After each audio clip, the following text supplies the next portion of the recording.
오늘이 아버지 날입니다. 특별히 오늘 말씀을 통해서 아버지들이 큰 은혜를 받고 가정들이 바로 세워지는 은혜가 함께 하시기를 간절히 바랍니다. 어느 초등학교 2학년 학생이 선글 중에 아빠는 왜라는 그런 글을 보았습니다. 엄마가 있어서 좋다. 나를 이뻐해 주어서. 냉장고가 있어서 좋다. 나에게 먹을 것을 주어서. 강아지가 있어서 좋다. 나와 놀아주니까. 아빠는 왜 있는지 모르겠다. 매일 아침 일찍 일어나 일을 나가시고 밤늦게 집에 들어오시고 또 주말에는 피곤하다고 놀아주지도 않고 잠만 주무시는 아버지를 생각하면 이 아이의 눈에는 아니고 또 자기밖에 모르는 이 철부지가 보이지 않는 그 아버지의 깊은 속마음을 어떻게 알 수가 있겠습니까? 만일 오늘 여러분이 각자에게 여러분이 생각하는 아버지는 어떤 분이었는가를 한 문장으로 쓰라고 하면 아마 열이면 열 다 다를 거예요. 왜냐하면 평소에 내가 듣고 보고 경험하고 영향을 받은 것이 다 다르기 때문에 같을 수가 없습니다. 그리고 우리가 아버지에 대해서 우리가 아무리 잘 표현해도 우리 아버지는 이런 분입니다 하고 아무리 잘 표현해도 그 아버지를 다 이해할 수 없고 그 아버지의 마음을 다 알 수가 없습니다. 그러나 한 가지 중요한 것은 모성애보다 더 강하고 아이들의 인격 성장과 인생에 큰 영향을 끼치는 것이 부성애라고 합니다. 아버지의 영향이 아주 크다고 합니다. 특히 오늘 아버지 날을 맞이해서 오늘 나는 나의 자녀들에게 어떤 아버지로 각인되어 있는가? 나의 자녀들의 인생에 내가 어떤 영향을 지금 주고 있는가를 돌아보면서 성경이 말하는 올바른 아버지상을 재확립하는 기회가 될 수 있기를 간절히 바랍니다. 성경에서 자식을 위하는 그 아버지의 마음과 그 사랑을 가장 잘 표현한 본문이 누가복음에 나오는 탕자의 비유입니다. 이 비유는 예수님께서 말씀을 들으러 그 앞에 나온 제자들과 또 바리새인들과 서기관들 또 많은 세리들과 죄인들에게 들려주셨던 말씀입니다. 집을 나간 탕자를 다시 찾아서 기뻐하는 그 아버지의 모습을 통해서 하나님 아버지의 마음이 어떠함을 오늘 우리에게 잘 보여주고 있는 아주 귀한 말씀입니다. 어떤 사람에게 두 아들이 있었는데 어느 날 둘째 아들이 아버지께 나와서 아버지 내게 줄 분깃을 달라고 요구를 합니다. 12절에 보세요. 둘째가 아버지에게 말하되 아버지여 재산 중에서 내게 돌아올 분깃을 내게 주셔서 하는지라 아버지가 그 살림을 각각 나누어 주었다. 원래 유산은 아버지가 죽은 다음에 주는 것입니다. 아직 돌아가시지 않는 아버지에게 가서 내게 유산을 달라고 요구하는 그 둘째 아들의 모습 속에서 예수님께서 오늘 우리에게 보여주고자 하신 것은 우리의 죄된 본성입니다. 지금 아들의 마음에는 아버지는 없어요. 아버지는 안중에 없어요. 자기에게 돌아올 분깃, 재산, 물질에만 온통 마음이 가 있는 것을 보게 됩니다. 하나님도 뒷전이고 부모도 뒷전이고 재물이 먼저라는 것입니다. 여러분 오늘 우리 주변에도 보면 가족 간의 사랑은 없어요. 애정도 없고 물질에 얽매여서 아웅다웅 다투는 그런 것을 보게 됩니다. 부모에 대한 효도 저버리고 부모에 대한 자녀로서의 책임을 다하지 아니하고 오직 자기들이 차지할 유산에만 눈독을 들이고 누가 그것을 서로 많이 차지하느냐, 재산 다툼까지 벌이는 이 추한 그런 모습들을 보는 경우도 있습니다. 그래서 요즘은 돈도 있고 또 자식에게 남겨줄 무엇이 있어야 부모의 권위도 쓰고 부모 대접을 받는 참 그런 세태가 되고 말았습니다. 도대체 돈이 뭐길래? 오늘 둘째 아들의 모습 속에서 우리가 그것을 볼 수가 있습니다. 그리고 이 둘째 아들이 먹을 것이 없거나 무엇이 부족해서 또 아닙니다. 아버지 집에서 지금 부족한 것 없이 풍족한 삶을 지금 누리고 있어요. 그런데도 아버지에게 분깃을 내게 달라고 요구한 그 이유도 이제는 아버지의 그늘을 좀 벗어나서 집을 떠나 마음대로 멋대로 살고자 싶은 욕망 때문입니다. 그래서 아버지의 간섭도 싫고 아버지의 말씀도 듣기 싫은 거예요.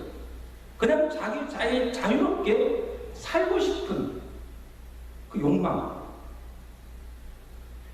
근데 둘째 아들이 이 집을 떠나서 한 일이 무엇입니까? 우리 13절 보세요. 13절.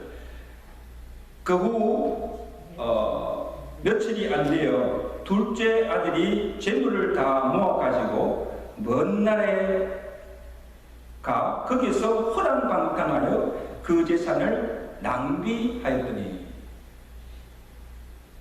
여러분, 종종 우리 자녀들이 이 부모들이 보기에 맞지도 않고 또 원하지도 않는 일들을 해달라고 요구하는 그런 경우들이 있습니다. 아이가 어릴 때는 앉혀놓고 여러 가지 말로 설득을 하고 왜 안 된다고 이렇게 설명을 하면 알았어요 하고 말을 잘 듣고 순종합니다. 근데 애들이 크고 머리가 커지면 부모 말을 잘 듣지 않고 자기 생각, 자기 뜻이 옳다고 고집을 부리면서 때를 씁니다.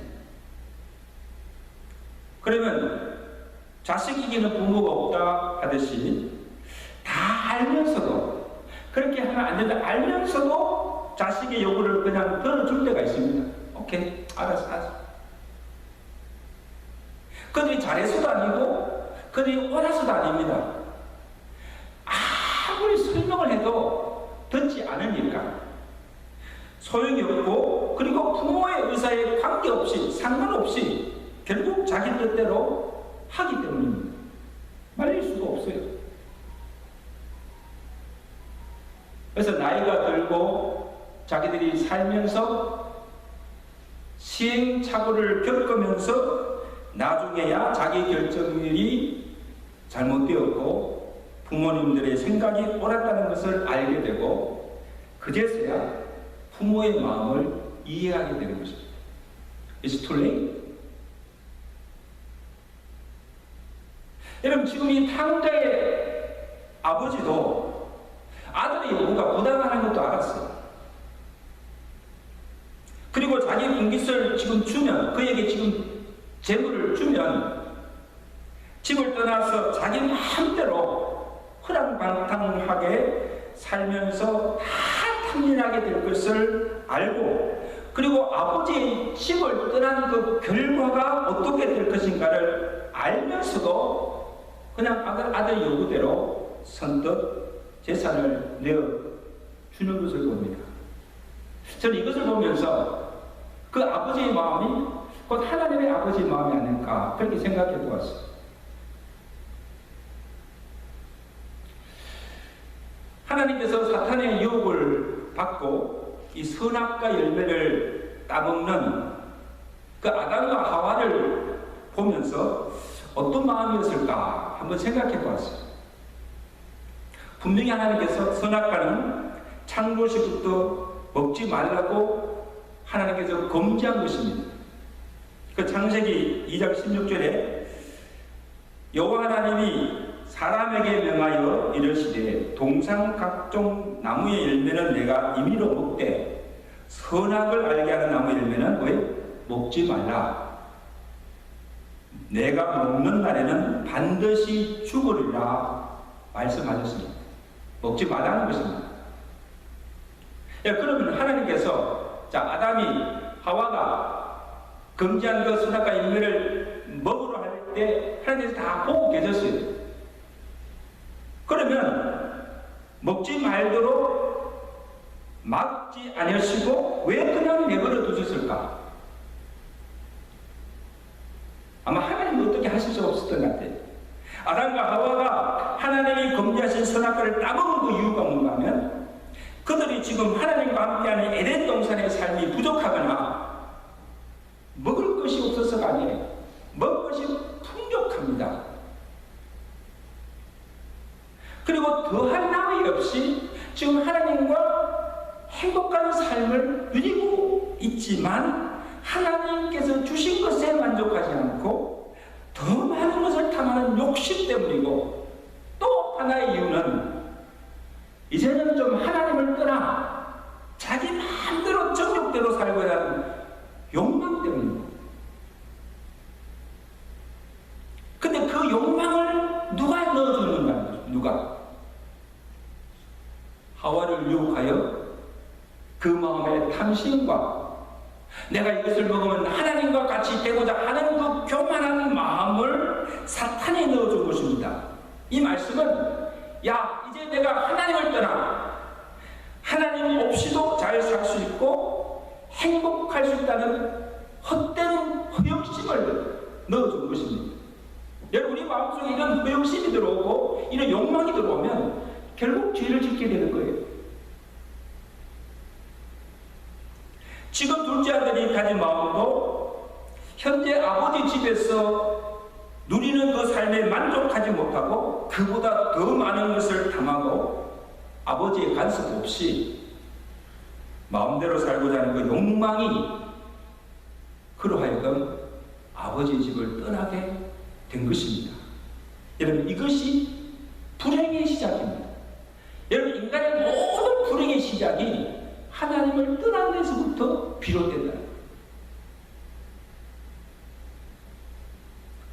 보세요. 이 둘째 아들이 아버지의 집을 떠난 결과가 어떻게 되었습니까?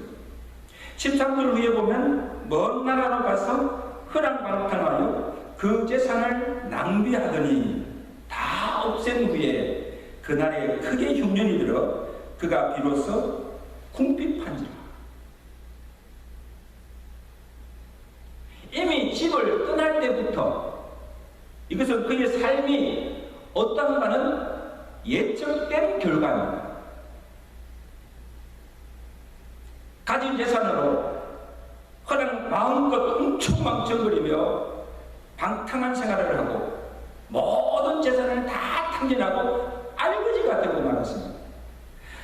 거기에다 흉년조차 들어서 먹을 것이 없어서 돼지 치는 집에 가서 돼지를 치면 돼지가 먹는 그 시험 열매조차 먹지 못하는 정말 비참한 신세로 전력하고 만 것을 보게 됩니다.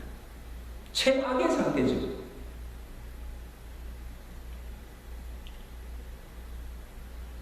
아버지의 집을 떠나 살면 더 자유롭고 더 편하고 행복한 삶을 살 줄 알았는데 그 결과는 돼지보다 못한 버러지 같은 고통스러운 삶이었습니다. 여러분, 우리가 하나님을 떠나 살면 이 세상에 더 잘 살 것 같고 더 편하고 잘 것 같지만 절대 그렇지 않다는 것을 오늘 둘째 아들의 삶을 통해서 우리에게 보여주고 있습니다.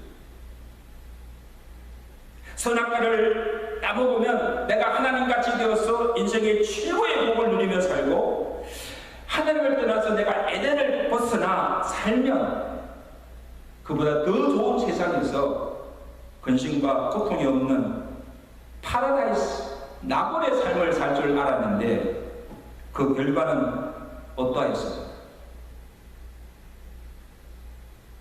하나님을 떠난 그때부터 우리 인간에게 온갖 질병과 고통과 불행이 찾아왔고 온 인류에게 사망이 주어지고 있습니다. 이것이 하나님을 떠난 죄의 결과입니다. 집을 떠나는 탕자의 모습이 바로 범죄하여서 하나님을 떠난 죄인의 비참한 결과가 어떠함을 우리에게 보여주고 있는 것입니다. 그래서 아버지는 집을 떠난 아들이 어떻게 될 것인가를 다 보고 알고 있었던 것입니다. 그래서 아들 스스로가 이제 집을 나가서 살아가면서 그 고통이 얼마나 크고 죄의 결과가 얼마나 무서운가를 스스로 체험하고 돌이키고 다시 돌아오기만을 기다리고 있을 뿐이에요. 그래서 결국 보세요. 탕자가 어떻게 합니까? 모든 것을 다 읽었어야 비로소 스스로 돌이키고 아버지께로 돌아가리라 작정하게 되는 것을 보게 됩니다. 우리 본문 17절 18절 한번 보세요. 이에 스스로 돌이켜 이르되 내 아버지에게는 양식이 풍족한 품꾼이 얼마나 많은가. 나는 여기서 주려 죽는구나. 내가 일어나 아버지께로 가서 이르기를 아버지, 내가 하늘과 아버지께 죄를 지었사오니 지금부터는 아버지의 아들이라 일컬음을 감당하지 못하겠나이다. 여러분, 탕자가 모든 걸 다 잃고 인생 밑바닥에 떨어져서 깨달은 진리가 무엇인가 하면 두 가지. 첫째는 아버지의 집에 풍족한 것이 많다는 것입니다. 여러분,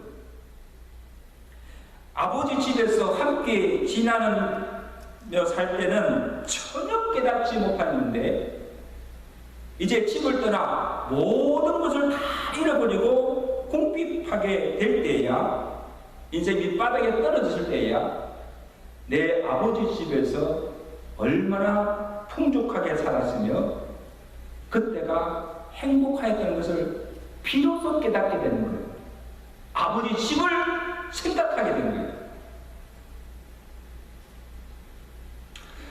여러분, 교회에서 가끔 아이들이 단기 선교를 가게 되면 그 선교지의 그 열악한 삶의 현장을 보면 그들이 제일 먼저 깨닫는 것이 무엇인가 하면 내가 사는 이곳, 미국이 또 우리 가정이 얼마나 풍족하고 잘 사는가를 몸소 느낀다는 거예요.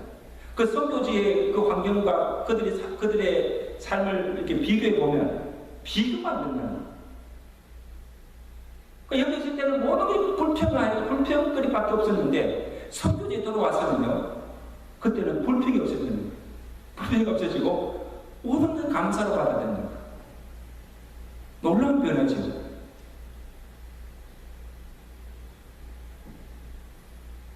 여러분, 오늘 우리도 평상시에는 우리가 늘 보고 항상 같이 있기 때문에 일상에 대한 감사를 모르고 지낼 때가 참 많습니다.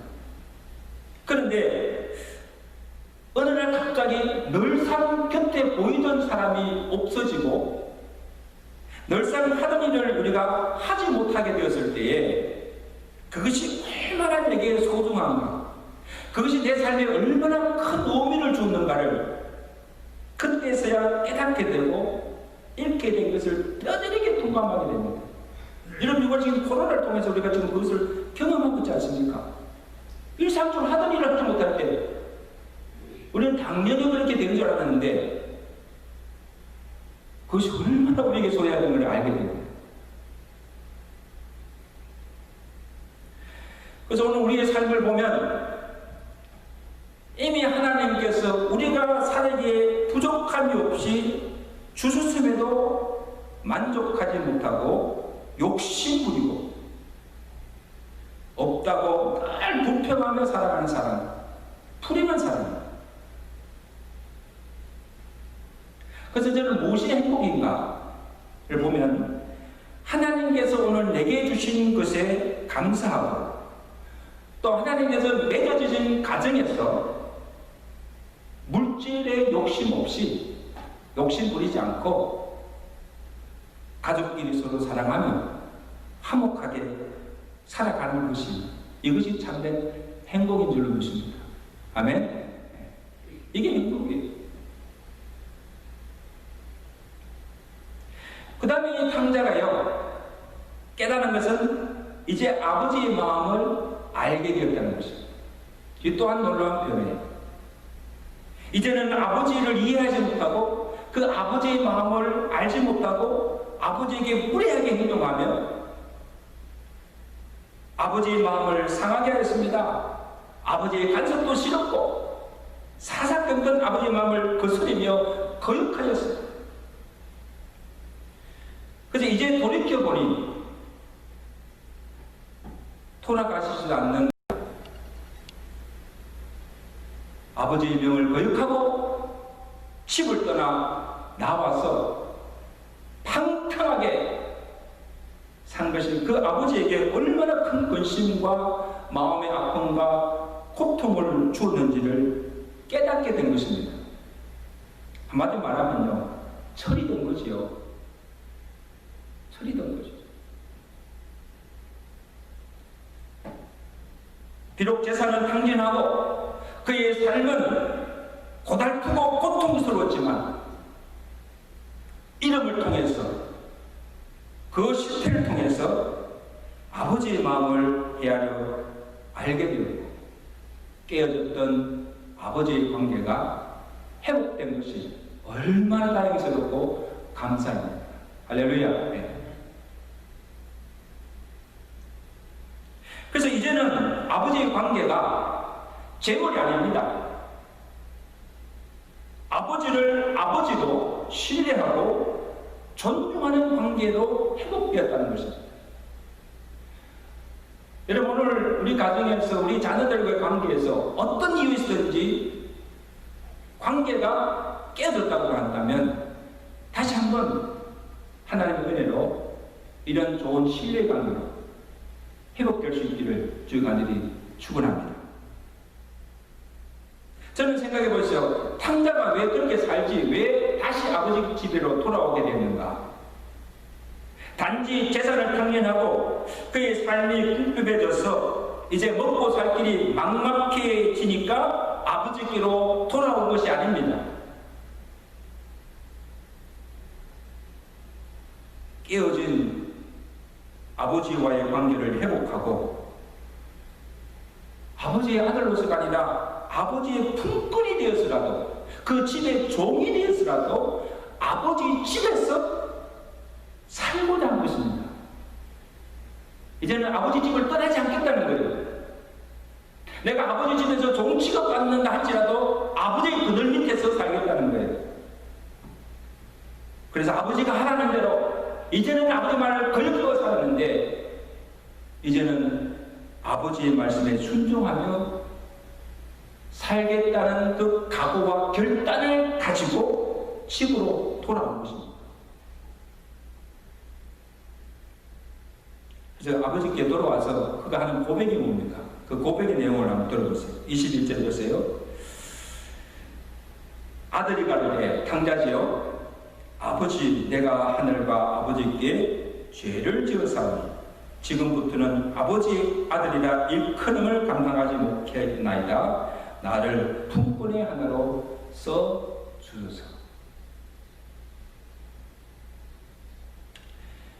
여러분이 둘째 아들은 자기 스스로 깨닫는 거예요.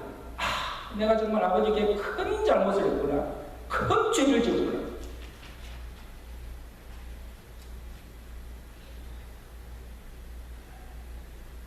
그리고 회개한 동시에 일어나 아버지께로 돌아온 것입니다. 이게 진정한 회개죠. 여러분, 진정한 회개는 내가 잘못되었던 것을 죄를 뉘우치고 통회하는 것만 아니고 이제는 그 죄에서 돌이키고 하나님께로 다시 돌아와서 깨어진 하나님의 관계를 회복하고 이제는 내가 하나님의 마음을 알고 그 말씀에 순종하며 사는 것이 이게 진정한 회개의 모습입니다. 내 잘못했습니다. 울고 통곡하고 죄를 뉘우치고 거기에 끝나면 안 돼요. 정말 죄를 깨닫다면 이제 돌이켜서 하나님께로 돌아와서 그 말씀에 복종하며 살아가는 것. 이게 회개입니다. 우리가 잘 부르는 복음송 중에 아버지의 마음이라는 그런 복음송이 있는데, 아버지 당신의 마음이 있는 곳에 나의 마음이 있기를 원해요. 아버지 당신의 눈물이 고인 곳에 나의 눈물이 고이기를 원해요. 아버지 당신이 바라보는 영혼에게 나의 두 눈이 향하기를 원해요. 나의 마음이 아버지의 마음을 알아 내 모든 뜻 아버지의 뜻 될 수 있기를, 나의 온몸이 아버지의 마음 알아 내 모든 삶 당신의 삶 되기를 원해요. 이제는 아버지의 마음을 모르고 내가 한결 살았는데, 이제는 내가 아버지의 마음을 알아서 아버지의 말씀 안에 순종하며 살겠다는 그런 고백. 여러분, 이것이 여러분의 고백이 되시길 간절히 바랍니다. 근데 감사한 것은 그래도 늦게나마 자신의 잘못을 깨닫고 진정으로 회개하고 아버지께 돌아오는 것이 은혜지요. 여러분, 저는 이 탕자의 입장에서 보면 자신의 죄를 지금 인정하고 아버지 집으로 돌아가는 것이 아마 죽기보다 어렸을 거예요. 자존심도 상하고 집을 떠나서 성공해서 거미 하나 하는 것도 아니고 지금 쫄딱 망해서 죽지 못해 돌아가는 것입니다. 자존심 상하고 아버지 낯을 볼 몇 명이 없고 아버지가 나를 받아주실까? 혹시 내치지는 않을까? 여러 가지 두려움도 있을 거예요. 그러나 그는 주저하지 않고 깨달은 적시도 일어나 아버지께로 돌아가는 것을 보게 됩니다. 대단한 용기지요. 여러분, 에게도요 용기 없이는 할 수가 없어요. 죄에서 돌이키고 다시 돌아온 탕자를 아버지가 어떻게 맞이합니까? 본문 20절에 보세요. 이에 일어나서 아버지께로 돌아가니라. 아직도 거리가 먼데 아버지가 그를 보고 천천히 여겨 달려가 목을 안고 입을 맞추니 22절에 보세요. 아버지는 종들에게 이르되 제일 좋은 옷을 내어다가 입히고 손에 가락지를 끼우고 발에 실을 신기라. 그리고 살찐 송아지를 끌어다가 잡으라. 우리가 먹고 즐기자.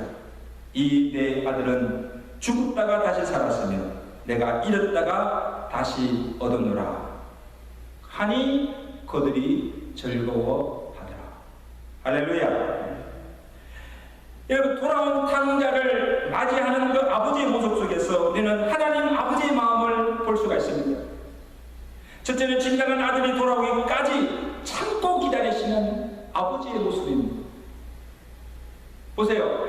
아들이 아버지를 보고 달려간 것이 아니라 아버지가 멀리서 아들이 오는 것을 보고 아들에게 달려가서 그의 목을 안고 입을 맞추고 그를 반갑게 맞이한 것을 보게 됩니다.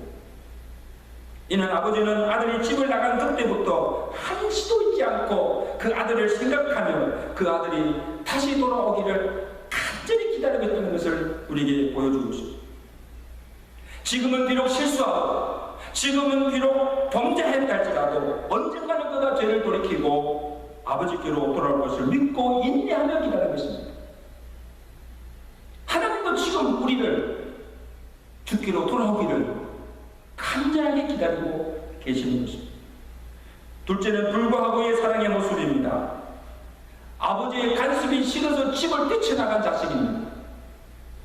거기에 대해 재산까지 다 탕진하고 당당하게 살다가 완전히 망가져 버린 자식입니다. 그러면 집에 오자마자 엄한 벌을 주고 쫓아내야 마땅하지 않습니까? 그러나 그러한 자식이라 그를 반갑게 맞아주고 그에게 새 옷을 입혀주고 금가지를 끼워주고 송아를 잡고 잔치까지 벌이면서 기뻐하는 것을 보게 됩니다. 비록 탕자랄지라도, 비록 사람들이 욕하고 조롱하고 비난하다 할지라도 아버지에게는 여전히 사랑하는 아들이기 때문입니다. 아멘. 무슨 짓을 하였다 할지라도, 무슨 중한죄를 지었다 할지라도 사랑하는 아들에게 그가 다시 돌아오면 다시 아들로 받아주고 사랑해주고 축복해 주는 것입니다. 이것이 한이 없으신 하나님 아버지의 사랑임으로 믿습니다. 이제 말씀했습니다. 우리 송명희 씨가 지은 그래도라는 시가 그 아버지의 사랑을 잘 묘사해 주고 있는데, 내가 나를 떠나가도 그래도 나는 너를 떠나지 아니하니, 내가 나를 버려도 그래도 나는 너를 버리지 아니하리, 내가 나를 사랑하지 않아도 그래도 나는 너를 사랑하리라, 내가 지은 죄가 많으나 그래도 나는 너를 용서하리라, 내가 천하고 미련하나 그래도 나는 너를 받으리라. 여러분, 세상에 이런 사랑이 어디 있습니까? 이게 하나님 아버지의 사랑인 것입니다. 왜 이토록 사랑하며 돌아 나를 기뻐합니까? 이 아들은 죽었다가 다시 살아났으며 잃었다가 다시 얻었노라. 잃었던 아들을 다시 찾아 마냥 기뻐하는 이 마음이 곧 하늘에 계신 하나님 아버지의 마음입니다. 죄인 하나가 회개하고 돌아오면 하늘에서는 회개할 것이 없는 의인 99을 얻은 것보다 더 기뻐하고 하늘에서도 큰 잔치가 벌어진다고 합니다. 산성도 여러분, 우리 자녀들이 탕자처럼 때로는 우리 마음에 맞들지 않고 속을 썩인다 할지라도 한없이 넓으신 하나님의 아버지의 마음과 사랑으로 그 자녀들을 품어주고 사랑해줄 때 그 아들이 다시 시험을 받고 하나님의 사랑받는 자녀들이 될 줄로 믿습니다. 이런 은혜가 저와 여러분들의 가정에 함께 하시기를 주간절히 축원합니다. 기도하겠습니다.